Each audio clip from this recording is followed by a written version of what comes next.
Dit is een hobby die heeft eigenlijk een aantal aspecten. Het is een enorm stuk techniek tegenwoordig. Dus de techniek moet je erg aanspreken van de autosport. Het is een stukje competitie. Door het hele land worden er wedstrijden voor georganiseerd. En het is voor jong en oud. En hoe lang is dit jouw hobby al? Als ik het goed uitgerekend had, meer dan 42 jaar op dit moment. Ik ben een van de groep die begonnen zijn in Nederland met deze hobby. Zoals je ziet, zie je een aantal verschillende klassen. De truck en de mini-tourwagens, dat is voor de beginner. De Formule 1 loopt ongeveer 60, 65, dus dan wordt het sturen al iets lastiger. En de tourwagenklassen, zeker in de vrije klasse, lopen over de 100 km per uur. En dit zijn auto's van Boeten, hè? Dit zijn auto's voor buiten. Ja, de schaal is 1 op 10. En wat je er straks boven zult zien, dat zijn schaal 1 op 28. Die zijn dus aanmerkelijk kleiner, waardoor je op een kleinere oppervlakte toch een compleet circuit kunt bouwen. 2, 1.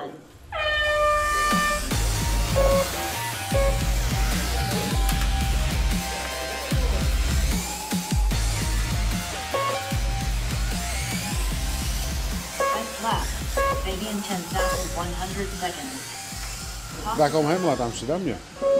Voor even 2,5 uur, voor 2,5 uur rijden even, of 3 uur rijden. En dan, Echt hier? dan gaan we weer naar huis.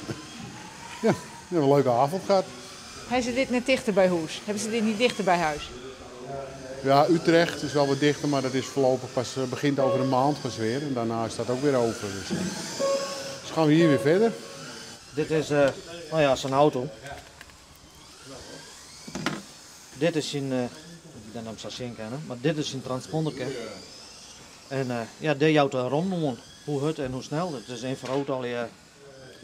Dus krijg echt. Dit zijn echt auto's waar je maar rijden. Zie je nog zelf een soort racen op televisie? Ja, ik zet alle weekend van Formule 1 natuurlijk. In de zelf ook wel heen. Dat is echt prachtig mooi. Misschien wil je zelf in principe wel de lidse verstaan. Waar weet je nog? Ja. Let ik aan de winkel. Wat nou?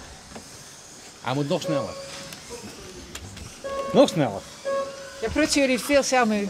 Ja, wij prutsen de hele tijd. Ja? Als we tijd hebben, gaan we prutsen. Zolang het vrouwtje het goed vindt, dan gaan we ermee door. Hè?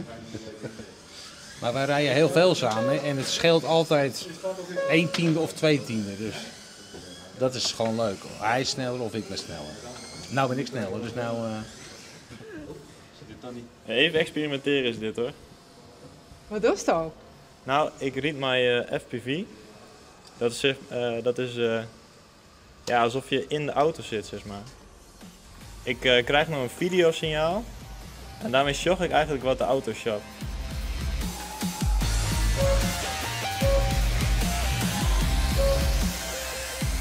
Het is niet alleen een speelgoedautootje, het is ook een enorm stuk technische ontwikkeling die je in deze auto's meemaakt. En de spanning van de wedstrijden, die maken het extra leuk. Dan is het geen spelen meer. Voor ons is het geen spelen. Voor ons is het een sport geworden.